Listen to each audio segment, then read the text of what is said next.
Muy bien. Vamos entonces, mis hermanos, a comenzar esta noche orando al Señor para poner este tiempo en sus manos. Así que acompáñenme para que oremos. Señor Dios, Padre de bondad y de misericordia, te damos gracias por este día.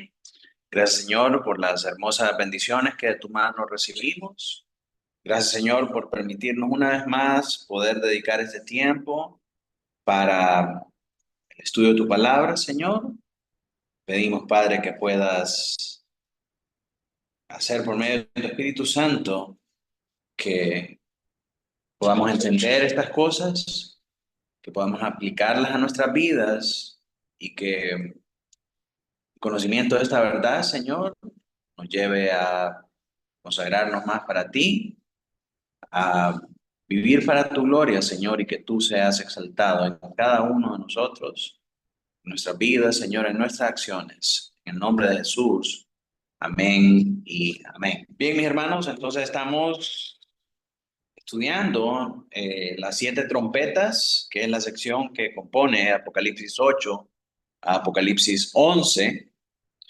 ¿Verdad? Y dimos en la clase anterior una introducción y el día de hoy vamos a entrar a ver lo que son ya las trompetas propiamente. ¿Verdad? Así que vamos a comenzar leyendo Apocalipsis 8 del 6 al 12. Marta, si me puede ayudar a leer ahí.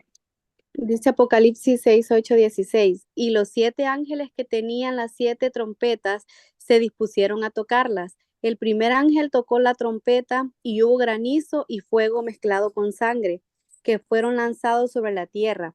Y la tercera parte de los árboles se quemó y se quemó toda la hierba verde. El segundo ángel tocó la trompeta y como una gran montaña ardiendo en fuego fue precipitada en el mar y la tercera parte del mar se convirtió en sangre. Y murió la tercera parte de los seres vivientes que estaban en el mar, y la tercera parte de las naves fue destruida. El tercer ángel tocó la trompeta y cayó del cielo una gran estrella, ardiendo como una antorcha, y cayó sobre la tercera parte de los ríos y sobre las fuentes de las aguas.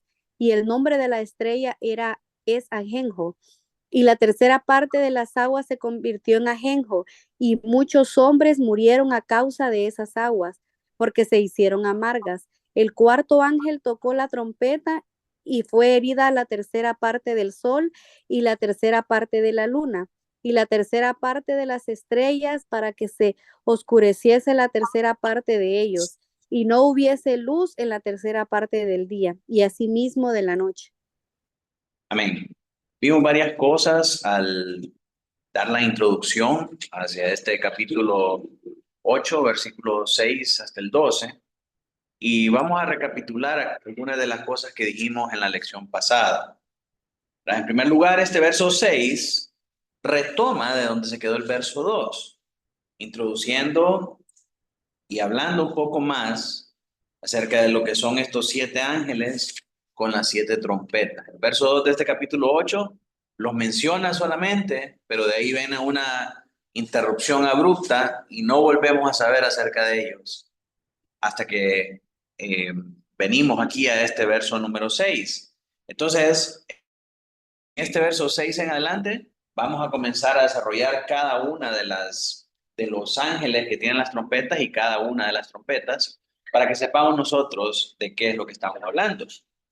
Dimos también que las trompetas no siguen los sellos en un orden cronológico. Es decir, no son juicios que vienen después de los sellos, sino que es el orden de las visiones, el orden en que las visiones fueron presentadas al apóstol Juan. Cuando el apóstol Juan dice después de esto, vi esto, no está hablando de juicio en un orden cronológico, sino que el orden en el que estas visiones le son presentadas.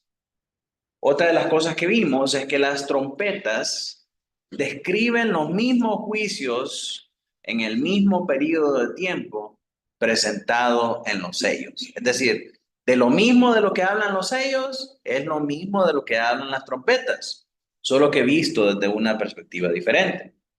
Mientras que los sellos describen los juicios desde la perspectiva de los creyentes, en esa narración de los sellos, acuérdense que los creyentes tenían un papel muy importante y que Dios no podía hacer nada hasta que sellara a esos creyentes, hasta que el número total de los creyentes fuera alcanzado delante del trono, y entonces iba a venir todos esos juicios que estaban descritos, que iban a venir después, perdón, de esos jinetes que leímos al principio en los sellos.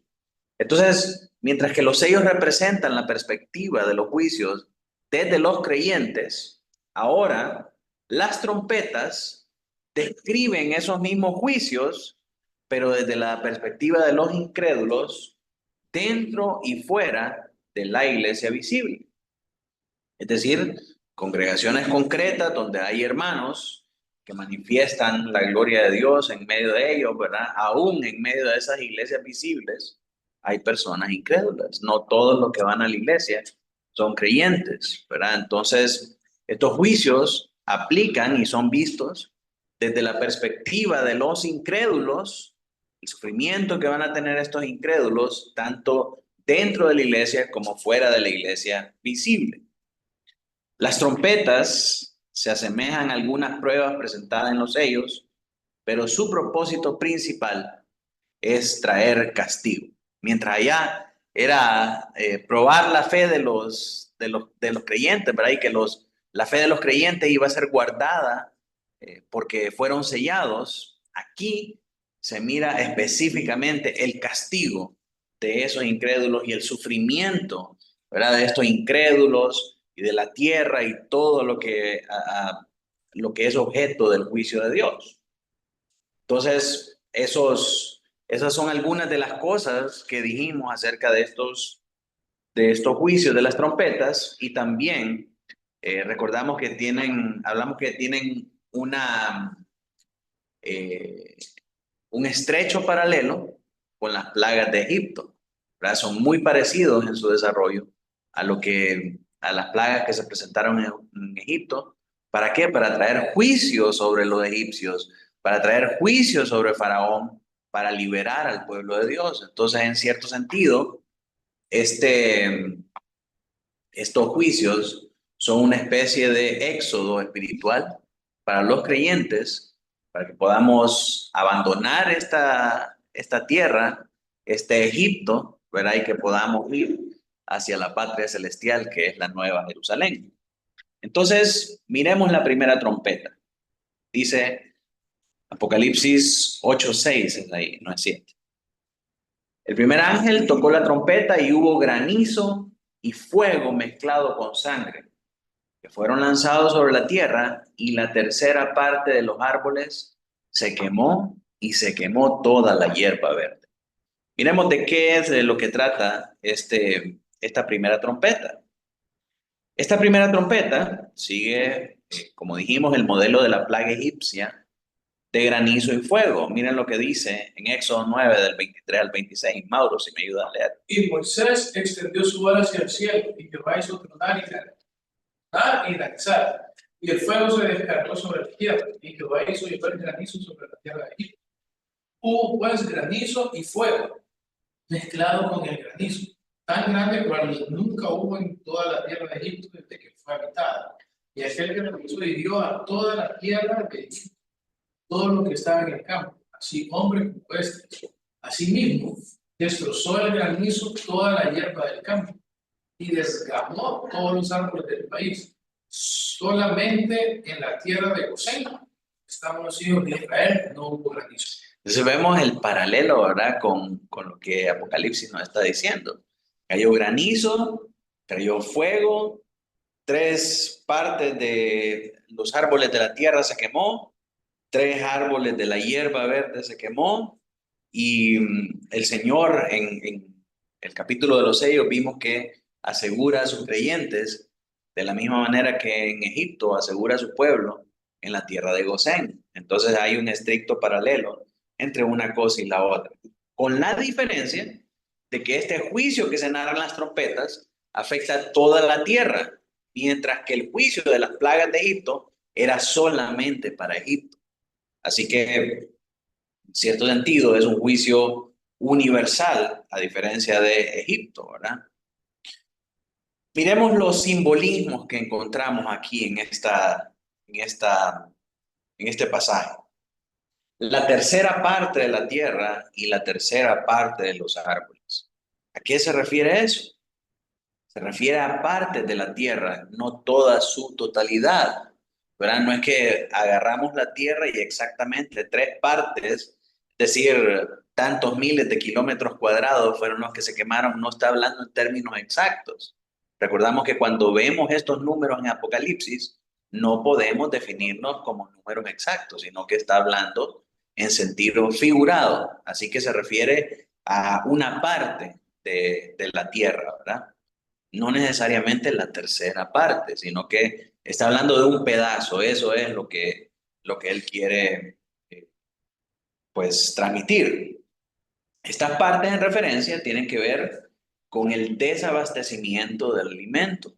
Cuando habla acerca de los árboles y acerca de la hierba del campo, ¿verdad? Nos habla a nosotros de la parte productiva del mundo, donde sacamos nuestros alimentos. Eso es lo que se ve afectado. Y esto es congruente con las plagas de Egipto, con los sellos y con los juicios que describe Ezequiel. Miren lo que pasó en Egipto. Leyó Mauro, el verso 30 y 32. Pero yo sé que ni tú ni tus siervos temeréis todavía la presencia de Jehová Dios. El lino, pues, y la cebada fueron destrozados, porque la cebada estaba ya espigada, y el lino en caña, mas el trigo y el centeno no fueron destrozados porque eran tardíos. O sea, estas plagas destruyeron la fuente de alimentación, la fuente de abastecimiento en Egipto. De la misma manera en como Juan está diciendo que al afectar la tercera parte de los árboles y la tercera parte de la hierba, está afectando las fuentes de alimentación de los moradores de la tierra. Miremos ahora en los sellos. ¿Qué pasa en los sellos? Claudia, si me puede leer ahí Apocalipsis 6:6. Y oí una voz en medio de los 4 seres vivientes que decía: 2 libras de trigo por un denario y 6 libras de cebada por un denario, pero no dañes el aceite ni el vino. Cuando pasamos por ese pasaje, hablamos también lo mismo, ¿verdad? Que está hablando acerca de los medios de producción mundial, de los alimentos y de la fuente de alimentación de los moradores de la tierra. Este es un juicio que va a afectar esa parte productiva, esa parte alimenticia, ¿verdad? Generando ese escenario de hambruna, ¿verdad? De sufrimiento y todo lo demás. Miremos lo que dice Ezequiel, Ezequiel 4:16. Laura, si me ayuda ahí a leer.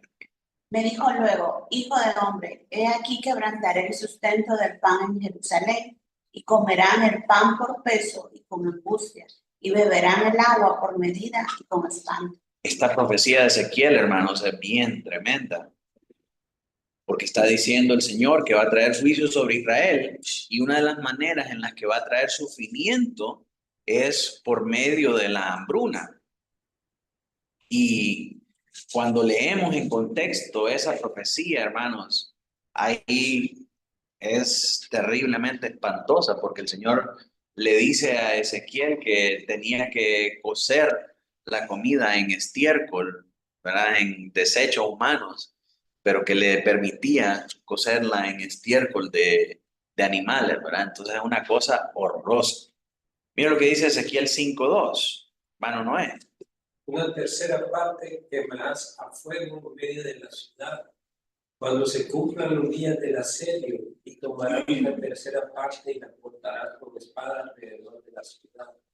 Y una tercera parte esparcirá al viento, y yo desenvainaré espada y postería.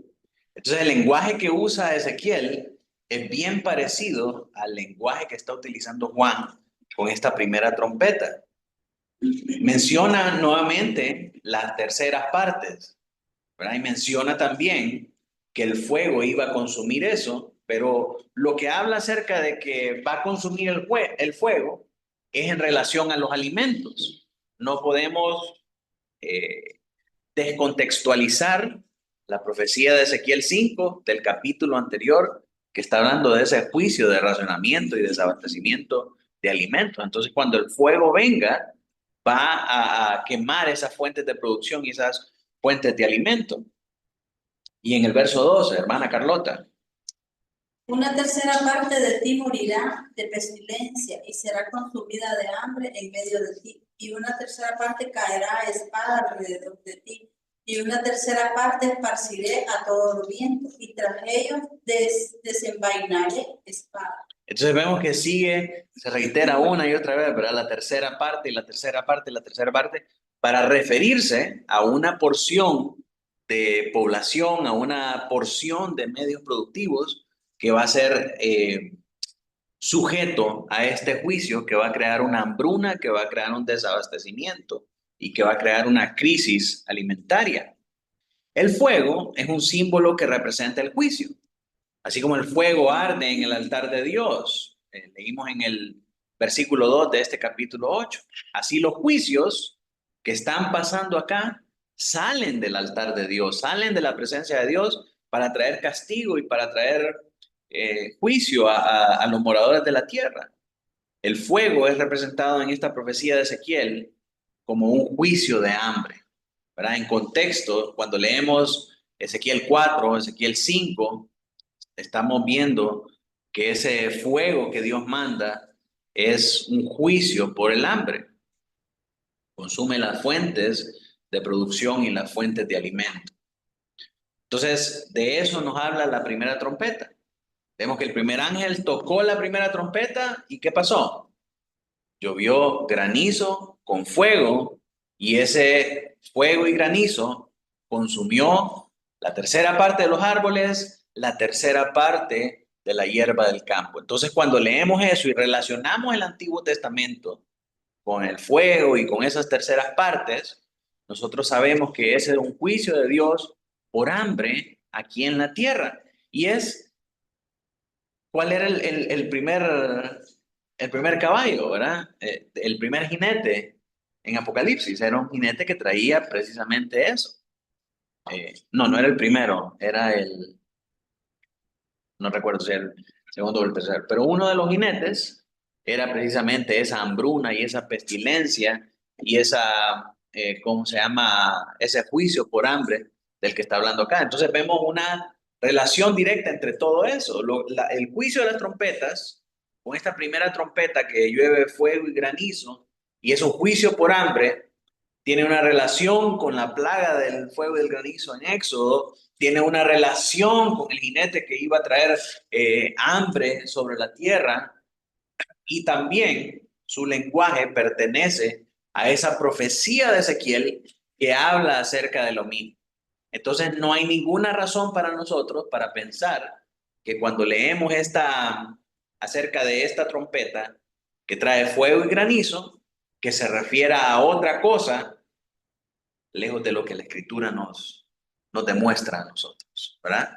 Que es el juicio de Dios, el fuego de Dios, que trae hambruna porque quema las fuentes de alimentación y las fuentes de producción. Ahora la segunda trompeta, Apocalipsis 8, versos del 8 al 9. A ver si Emily nos puede ayudar a leer ahí. El segundo ángel tocó la trompeta, y como una gran montaña ardiendo en fuego fue precipitada en el mar, y la tercera parte del mar se convirtió en sangre, y murió la tercera parte de los seres vivientes que estaban en el mar, y la tercera parte de las naves fue destruida. Entonces el segundo ángel toca una gran trompeta y una montaña ardiendo en fuego se cae al mar y precipita las fuentes de agua, convirtiéndolas en sangre, ¿verdad? Y eso hace que muera la tercera parte de ser viviente que estaba en el mar y la tercera parte de las naves fue destruida. Así como el fuego es un símbolo de juicio, las montañas aquí en Apocalipsis son un símbolo de reinos. Cuando se habla de las montañas, son un símbolo de reinos, tanto buenos como malos, terrenales como celestiales. Miremos algunos ejemplos. Apocalipsis 14:1. Después miré y aquí el Cordero estaba en pie sobre el monte de Sión. Está hablando del reino espiritual, del reino del Señor. Y con él 144,000 que tenían el nombre de él y el de su padre escrito en la frente. Apocalipsis 17:9. Esto para la mente que tenga sabiduría. Las 7 cabezas son los 7 montes sobre los cuales se sienta la mujer. Está hablando aquí en estos montes acerca del imperio del anticristo, ¿verdad? Apocalipsis 21:10 dice, me llevó en el espíritu a un monte grande y alto y me mostró la gran ciudad santa de Jerusalén que descendía del cielo. Entonces, cuando vemos esta palabra monte o montaña en Apocalipsis, se está refiriendo bien sea a un reino terrenal, que puede ser bueno o malo, o a un reino celestial, que en todo caso, el reino celestial, ¿verdad? Es el reino del Señor Jesucristo. Entonces, eso nos aporta un nuevo significado a lo que nos está hablando acá. Cuando leemos entonces que una montaña ardiendo en fuego fue precipitada al mar, ¿qué podemos entender que es esa montaña? Ajá, correcto, pero de acuerdo al contexto de Apocalipsis, ¿qué podemos entender que es montaña ahí? El reino que el Señor destruyó. Exactamente, no es una montaña literal, ¿verdad? Porque cada vez que emerge una montaña en el Océano Pacífico o en alguno de los océanos a causa de una erupción volcánica, ahí andan los conspiradores, ¿verdad? Diciendo, esta es Apocalipsis 8 o 7, ¿verdad? Que se está cumpliendo delante de nuestros ojos. Y no se trata de eso, ¿verdad? Es en un sentido simbólico relacionado con un reino. Vamos a ver más adelante cuál es ese reino. Esto también es congruente con el idioma o con las referencias del Antiguo Testamento. Las montañas en el Antiguo Testamento representan naciones que son el objeto del juicio de Dios. Miren, por ejemplo, Isaías 42:15. Convertiré en soledad montes y collados y haré secar toda su hierba y los ríos tornaré en islas y secaré los estantes. Dios está hablando acerca de un juicio que va a traer sobre una nación. Luego en Ezequiel 35:2 también habla del juicio sobre el monte Seir, ¿verdad? Está hablando acerca de una nación pagana que Dios va a destruir. Zacarías 4:7. ¿Quién eres tú, oh gran monte? Delante de Zorobabel serás reducido a llanura. Él sacará la primera piedra con aclamaciones de gracia, gracia a ella, ¿verdad? Nuevamente vemos esta palabra monte, el Señor la usa para traer juicio a una nación, ¿verdad? Cuando le habla a este monte, está hablando acerca de una nación. Entonces, cuando leemos nosotros esta imagen en el versículo 7 del capítulo 8 de Apocalipsis, habla de un juicio contra un reino malvado, ¿verdad? Esa montaña, como montaña que se precipitó al mar, es el juicio sobre un reino malvado.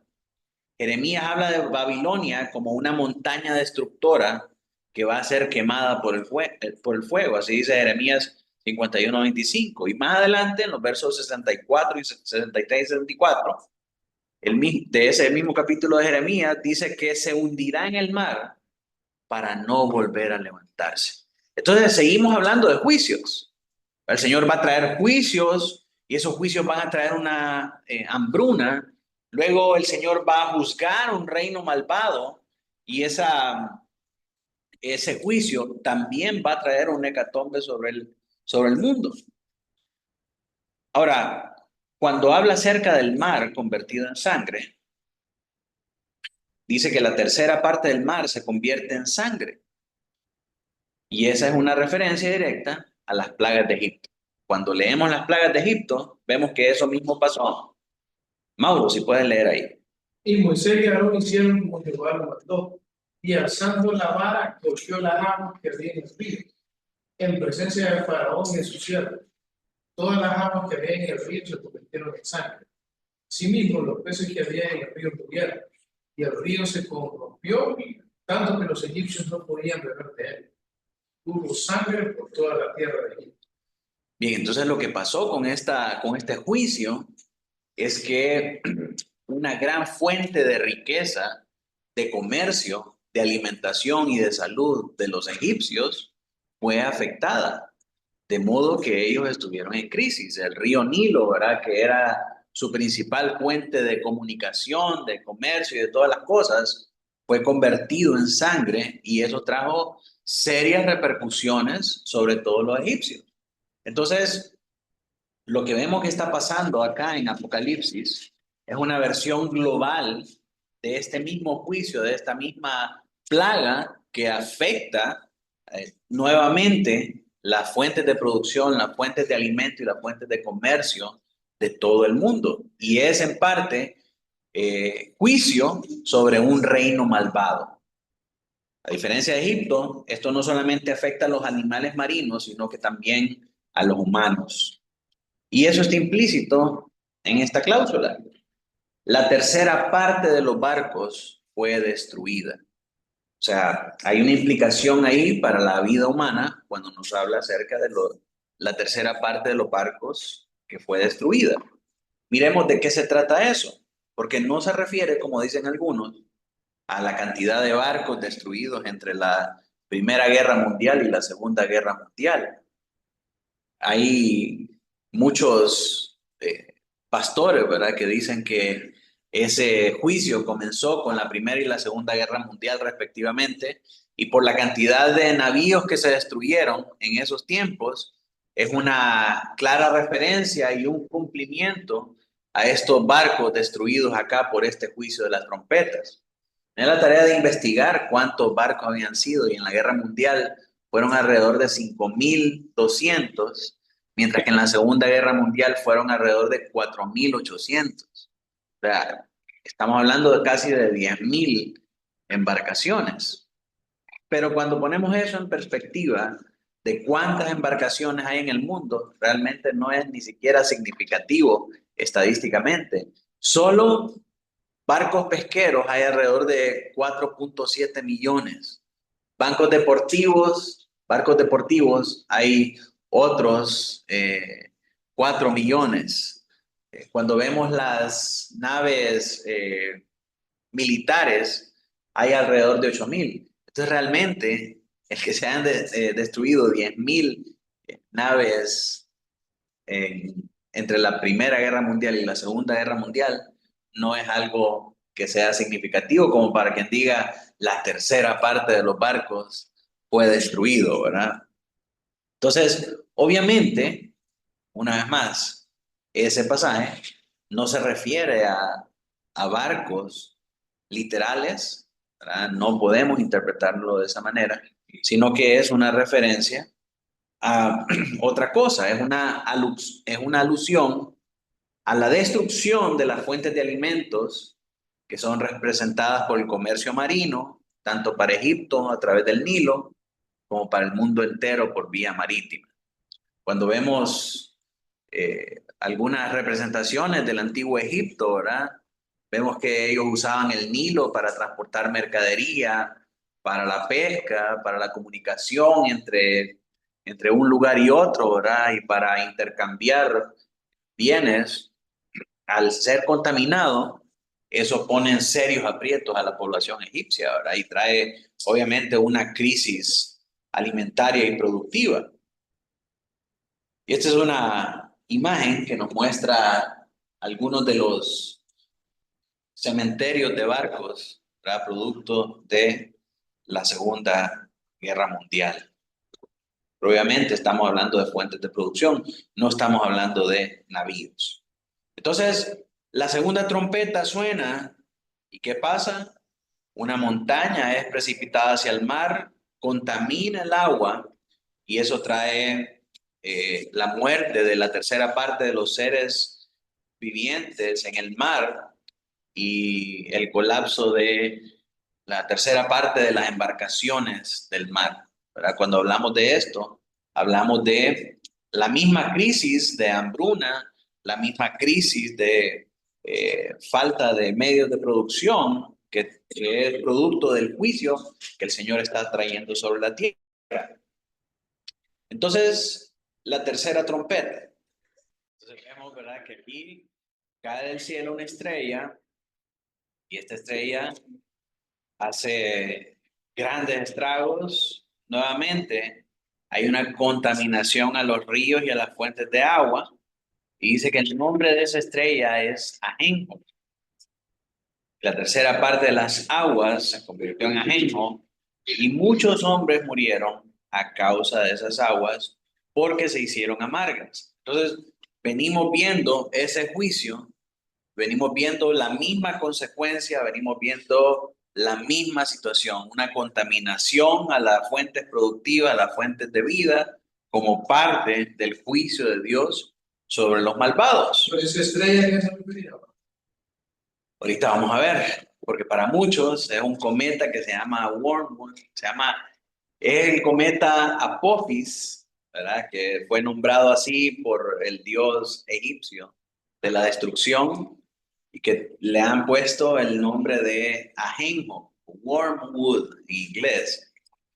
Y allá por los 90 se decía que cuando ese asteroide pasó por la Tierra, ¿verdad? Que era el cumplimiento de esta profecía.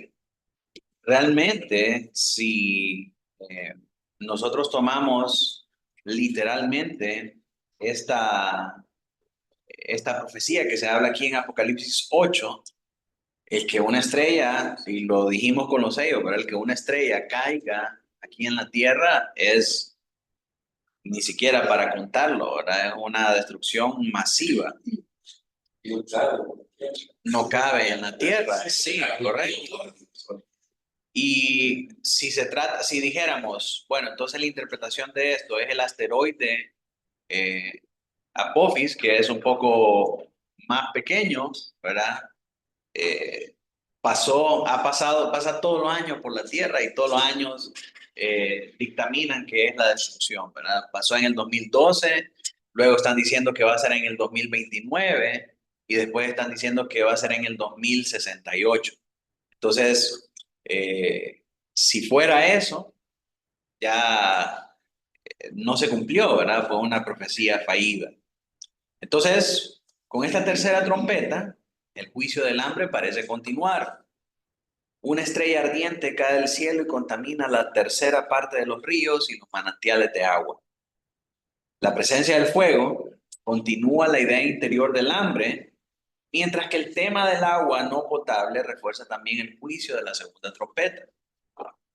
Salmo 78:44 dice, y volvió su río en sangre y sus corrientes para que no bebiese.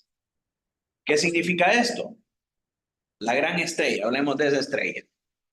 En esta ocasión, la bola de fuego no es del granizo ni del fuego, ¿verdad? No es la gran montaña que cae al mar, sino que es una gran estrella que ardía como antorcha. ¿Qué significan estas cosas?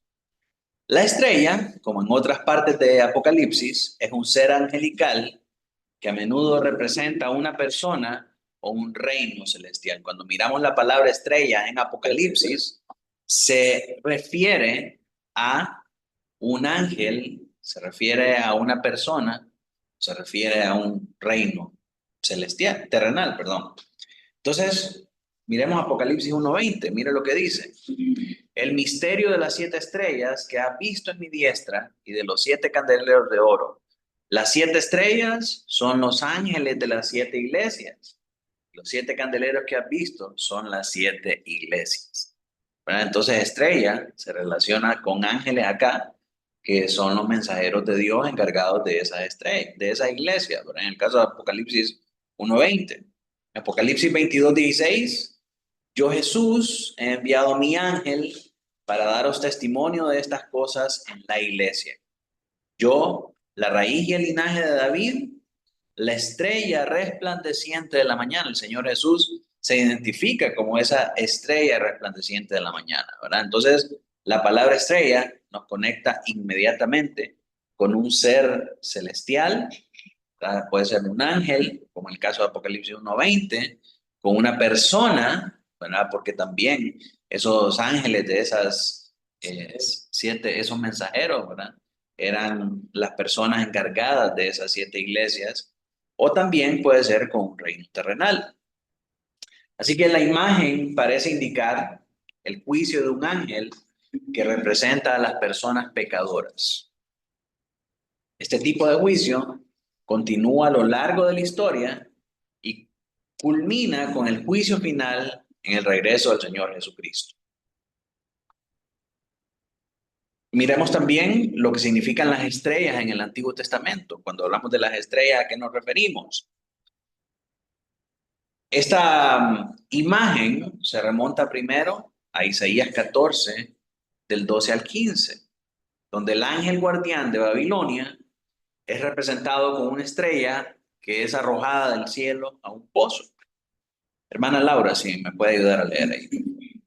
Como caíste del cielo, oh lucero, hijo de la mañana, cortado fuiste por tierra, tú que debilitabas a las naciones, tú que decías en tu corazón, subiré al cielo en lo alto, junto a las estrellas de Dios, levantaré mi trono y en el monte del testimonio me sentaré a los lados del norte. Sobre las alturas de las nubes subiré y seré semejante al Altísimo. Mas tú, derribado eres hasta el Seol, a los lados de la vida. Entonces vemos acá, ¿verdad? Este ángel que es identificado como un lucero y es derribado de lo alto, desde el cielo hasta el abismo. Ezequiel 28:16 amplía un poco más acerca de este ser y nos dice: a causa de la multitud de tus contrataciones fuiste lleno de iniquidad y pecaste, por lo que yo te eché del monte de Dios, del reino del Señor, ¿verdad? Y te arrojé de entre las piedras del fuego, oh querubín protector. Entonces es el juicio, ¿verdad?, de esas personas pecadoras, representado por esta estrella que se habla ahí en Apocalipsis. Ahora, miremos la palabra ajenjo. ¿Qué significa la palabra ajenjo? Se basa en Jeremías 9:15 y 23:15, donde Dios juzga al pueblo dándole de beber ajenjo y agua envenenada. Jeremías 9:15, hermano Noé. Por tanto, así ha dicho Jehová de los ejércitos, Dios de Israel: he aquí que a este pueblo yo les daré a comer ajenjo y les daré a beber aguas de hielo. Jeremías 23:15, hermana Carlota. Por tanto, así ha dicho Jehová de los ejércitos contra aquellos profetas: he aquí que yo les hago comer ajenjo y les haré beber agua de hiel, porque de los profetas de Jerusalén salió la hipocresía sobre toda la tierra.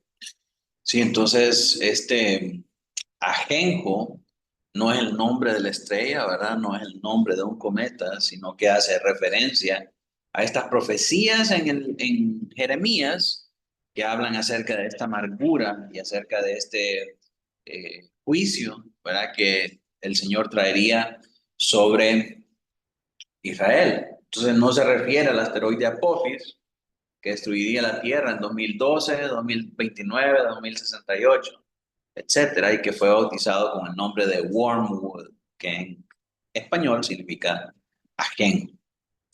Incluso en Jeremías, el uso del ajenjo no es literal, sino que es metafórico. El Señor no iba a envenenar las aguas y le iba a dar de beber a Israel aguas envenenadas, ¿verdad?, o aguas amargadas. Como tal, al ser simbólico, representa la amargura del sufrimiento a causa del juicio. La imagen de ajenjo como contaminante se ajusta bien al delito que los líderes de Israel habían cometido al contaminar el pueblo con la idolatría.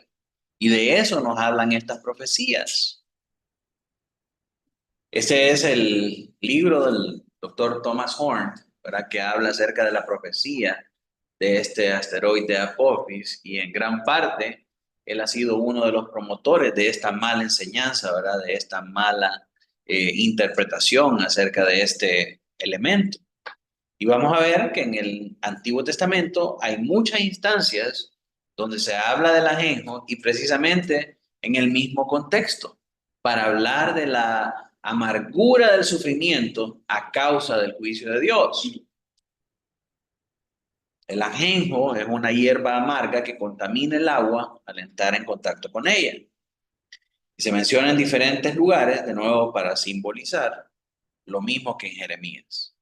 La amargura del sufrimiento a causa de los juicios del Señor. Deuteronomio 29:18, Mauro. O sea que hay entre vosotros varón, mujer, o familia, o tribu, cuyo corazón se aparte hoy de Jehová nuestro Dios, para ir a servir a los dioses de esas naciones. O sea que hay en medio de vosotros raíz que produzca hiel y ajeno. Sí, entonces vemos una vez más que aparece ahí la palabra ajeno. Claudia, está cortito. Agudo como espada de dos filos. Amén. Entonces vemos, ¿verdad? Nuevamente que Proverbios habla acerca del fin de aquellos hombres que se alejan del Señor, que su fin es amargo como el ajeno. Amós 5:7, hermana Laura. Los que convertís en ajenjo el juicio y la justicia la echáis por tierra. Entonces vemos que el ajenjo está estrechamente relacionado con ese amargor, ¿verdad? Del sufrimiento a causa del juicio del Señor. Cada vez que vemos esta palabra ajenjo en el Antiguo Testamento, estamos hablando de ese sufrimiento amargo a causa del juicio. Y de eso es lo que nos está hablando Juan aquí en esta profecía. Él está en una foto de lo que es el ajenjo, ¿verdad? Aparentemente lo venden en molido y es esa planta, ¿verdad? Y se usa para algunos tés con propósitos medicinales. Pero ese es el ajenjo. ¿Qué representa todo esto? La contaminación de las aguas dulces, junto con la mención del fuego, continúa el pensamiento de la hambruna en las dos plagas anteriores. Las tres primeras trompetas han sido representadas como juicio de fuego que afectan a partes de la tierra, afectan el mar, los ríos y toda la humanidad.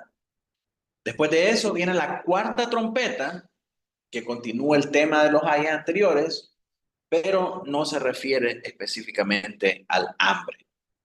Entonces, tenemos la primera trompeta, que tiene que ver con el fuego y el granizo que está cayendo, ¿verdad? Esta queman la tercera parte de los árboles, la tercera parte de la hierba, y nos hablan acerca de la quema de los medios de producción, de los medios de satisfacer el hambre en la humanidad. La segunda trompeta trae ¿qué? Una montaña que cae sobre el mar y contamina la tercera parte de las aguas, ¿verdad? Y la tercera parte de los barcos. De nuevo, es un juicio relacionado con esta hambruna, los medios de producción, los medios de comercio y todo lo demás.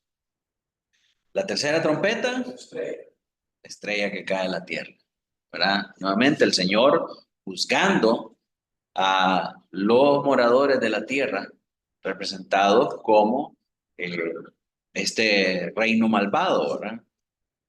Así que, en cierta manera, estas primeras tres trompetas están relacionadas unas con otras y hablan acerca del mismo juicio de hambre, ¿verdad?, que va a venir sobre la tierra.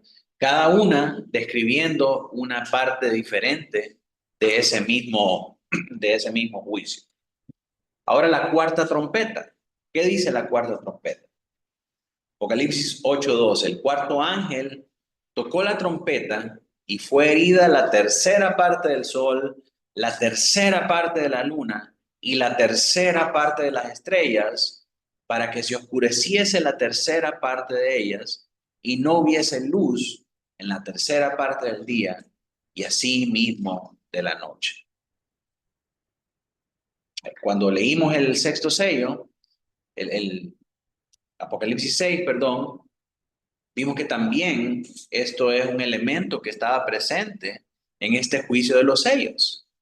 Leemos en Apocalipsis 6, del 12 al 13, lo mismo que está interpretando Juan, o lo mismo que está comunicando Juan en este juicio de las trompetas. Pero en los sellos nos dice que el sol se puso negro como tela de silicio, y la luna se volvió toda como sangre, y las estrellas del cielo cayeron sobre la tierra, como la higuera deja caer sus higos cuando es sacudida por un fuerte viento. El pasaje anterior se refiere al juicio final de Dios contra los idólatras y los perseguidores de su pueblo. Pero en esta visión se describe como una medida limitada de oscuridad Porque dice Juan, solo la tercera parte del sol y de la luna y de las estrellas fue alcanzada por esta oscuridad. Y lógicamente, al pensar en estas cosas, pensamos también o lo relacionamos con la plaga de la oscuridad en Egipto. Éxodo 10, del 21 al 22. Hermano Noé. Jehová dijo a Moisés, extiende tu mano hacia el cielo para que haya tinieblas sobre la tierra de Egipto, tanto de cualquiera las falte. Y extendió Moisés su mano hacia el cielo y hubo densas tinieblas sobre toda la tierra de Egipto 3 días. Entonces, vemos nuevamente, ¿verdad? En Egipto esta misma oscuridad, estas mismas densas tinieblas, como parte del juicio de Dios sobre los egipcios. Y cuando se habla acerca de esto, los judíos interpretaban esta plaga del Éxodo en un sentido simbólico, como una oscuridad espiritual, una oscuridad cultural o una oscuridad mental. Las tinieblas pueden referirse aquí a una serie de juicios divinos que hunden a los hombres en la desesperación al hacerles comprender la inutilidad de su idolatría y que el desastre se cierne rápidamente sobre ellos. Esta oscuridad, hermanos, representa la lejanía total de Dios, la apostasía total de Dios, el rechazo de Dios para estos incrédulos, perseguidores de la iglesia y su castigo al estar totalmente separados y apartados de Dios. El miedo, el terror, la desesperación y la depresión puede ser una respuesta a este juicio, ¿verdad? ¿Cómo sentiría usted estar en medio de esas tinieblas, que no podamos ni siquiera vernos? ¿Qué tan cerca estamos? Ni siquiera distinguir ninguna figura y nada. O sea, eran unas tinieblas tan densas que podían palparse, dice ahí en Éxodo. Entonces imagínense, así de oscurecido, así de entenebrecido está el entendimiento de aquellos que han sido juzgados por Dios a causa de su idolatría y a causa de la persecución hacia el pueblo de Dios. Entonces, esta plaga de la oscuridad es el castigo final de Dios sobre estos impíos, sobre estos incrédulos. Y en cierta manera, hermanos, cuando vemos la necedad de los idólatras, como que se anduvieran en esas tinieblas. Uno dice, pero ¿cómo es posible que puedan orarle a María para que perdone los pecados de un pecador? Diciendo la Biblia que Jesucristo es el único intercesor entre Dios y los hombres, el único mediador entre Dios y los hombres. ¿Cómo es posible que le prendan una vela a San José, que le prendan una vela a San Rafael, que hagan esto, que hagan el otro, y aún de los evangélicos, ¿verdad? No solamente de los católicos? ¿Cómo es posible que estén sumidos en ese tipo de prácticas supersticiosas? Por esta oscuridad que hay en sus mentes, por esta lejanía de Dios, por esa idolatría, los hace estar sumidos en esa oscuridad. Y esta es la oscuridad final del último tiempo, donde Dios se apartará totalmente de ellos. Así que, ¿cómo responderíamos a tal oscuridad? Definitivamente, miedo, terror, desesperación y depresión son una respuesta plausible. Así que, después de ver todas estas cosas y lo que representan esta profecía, llegamos a las dos preguntas importantes que nos importan a nosotros en nuestro estudio. ¿Cómo es Cristo presentado en este pasaje? ¿Cómo es Cristo presentado en este pasaje?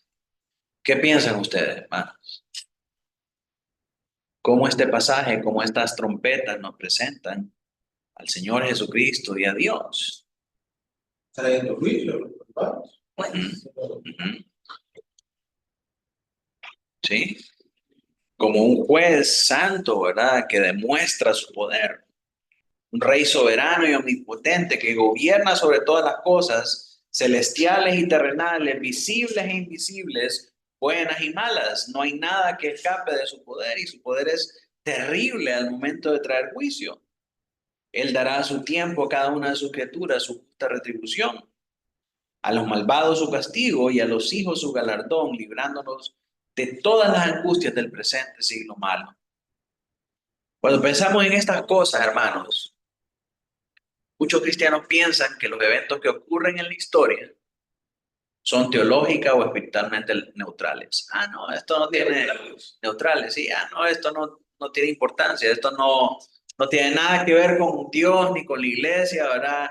Esto es el producto de la obra humana. Esto es solamente nosotros somos los culpables de estas cosas. Pero no debemos olvidar que todos estos juicios salieron del trono de Dios. Él es quien controla todo lo que está pasando. De hecho, Apocalipsis nos muestra que todas estas cosas que pasan tienen propósitos divinos adjuntos que son relevantes tanto para los incrédulos como para los creyentes. En los incrédulos, para endurecerlos más y para manifestar la justicia de Dios en el castigo de estos incrédulos. Y para los creyentes, para no tener miedo, hermanos. Saber que si nosotros hemos sido sellados, si el Señor ha hecho tanto por salvarnos, por rescatarnos y por preservarnos, todas estas cosas, aunque son difíciles para nuestra vida, para nuestra familia, tienen como propósito nuestra redención. Tienen que pasar para redención nuestra. Y si nosotros ya hemos sido sellados, no tenemos absolutamente nada que temer acerca de estos juicios y de estos panoramas tan sombríos y tan terribles que se vienen sobre la humanidad. Y que estamos viendo actualmente, ¿verdad? No podemos decir que van a venir porque ya están presentes. La forma en que uno responde a esos acontecimientos es una indicación de si una persona tiene una relación genuina de salvación con Dios. ¿Verdad? Tenemos miedo, tenemos incertidumbre, tenemos desesperación, depresión por las cosas que están pasando. Entonces no hemos entendido que estas cosas no escapan del poder de Dios, que Dios en su poder nos ha apartado y nos ha sellado para que nosotros, para preservar nuestra fe y para que estas cosas sirvan para nuestra salvación y santificación. Entonces Dios es presentado como ese Rey soberano y omnipotente que gobierna sobre todas las cosas.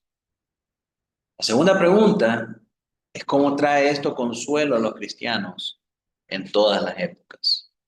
Al leer los cristianos en el primer siglo todos estos juicios y al leer nosotros en estos siglos presentes, cómo leer acerca de estas cosas nos trae consuelo.